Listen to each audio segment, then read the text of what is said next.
Hey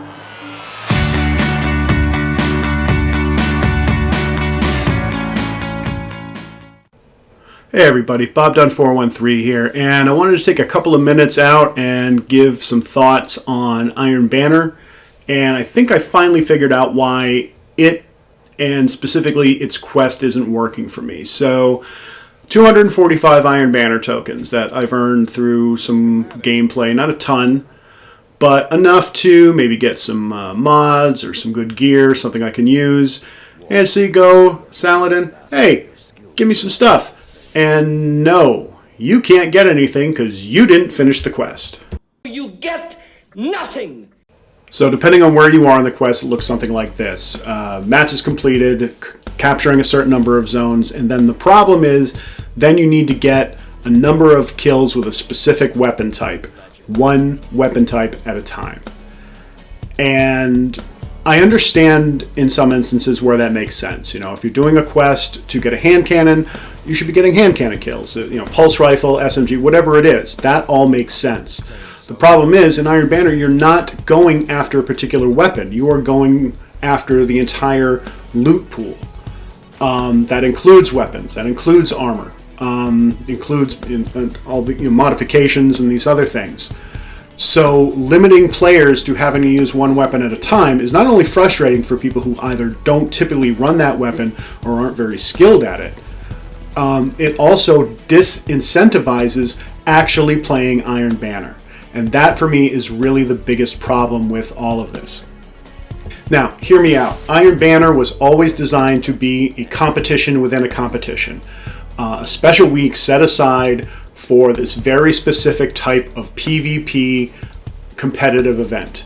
And for a while, and in many cases, it was great. And in many ways, it still is. It's a lot of fun. The gear is really cool. Some of the weapons are fantastic. But when you require players to do nothing more than get X number of kills with X type of weapon, you completely remove any incentive to actually play the game.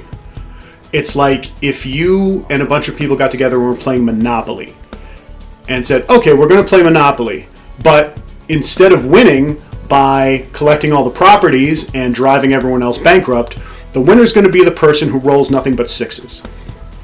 So you're not going to buy property. You're not going to charge rent. You're not going to do any of these things. You'd be foolish to. You, in order to progress, are going to try and roll nothing but sixes. Rules and gameplay mechanics be damned. And that's what's happening here.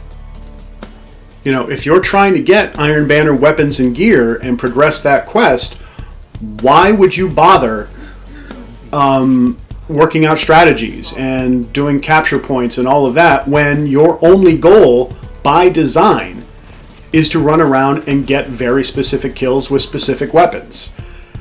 It's frustrating on a couple of levels. It's like, one, you can't work on multiple steps at the same time. It's just like you're on the hand cannon step. Guess what? All you're going to get credit for are hand cannon kills. Whether you're good at hand cannons or even like hand cannons, it doesn't matter. That's what you have to do in order to progress.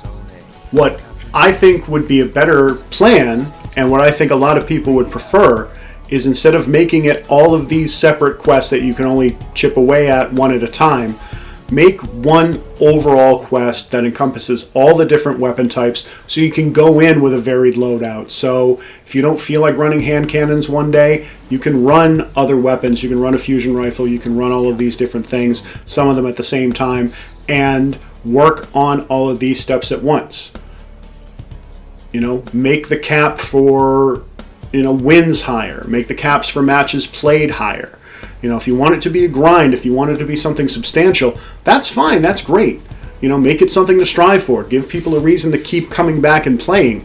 But do that by having them actually play the game, not by doing some niche activity within the game that ultimately doesn't get you anywhere or do anything except getting it done and then moving on to the next thing. The other suggestion might be disincentivize using these weapons that are effective but kind of cheap and frustrate a lot of players. Give half credit for using exotic weapons. Give bonus credit for getting kills with legendary weapon types, or non-ritual or non-pinnacle weapon types, whatever you want to call them. But make some incentive for players to go in and actually play the game the way they would like to play the game, instead of requiring these arbitrary steps, X number of bow kills or whatever it is.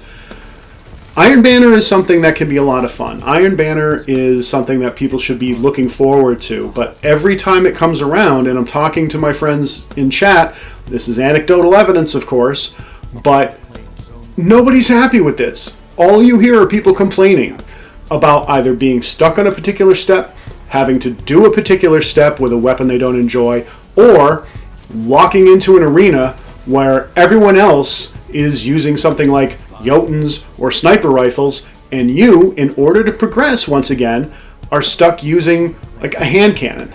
Just to pick an easy example. If you're running a hand cannon in a map that favors snipers, and everyone else on the other team is working on their sniper step, you're going to have a long day, man, and that's going to be no fun. So I don't know if anything will change. It may be too late to change it for this season. It may be too late to change it for Iron Banner in general until the presumed fall update or something. But I'd like to see some variation come to it. I really would hope that there's a way to sort of salvage it, maybe change up the game type, not rely on particular weapon types, or give players an opportunity to actually play the game as designed and still be able to take advantage of these rewards. So I've still got my fingers crossed. I'm still having fun with the game, but I think some of these simple changes might go a long way in making people excited about Iron Banner again. Thanks for listening.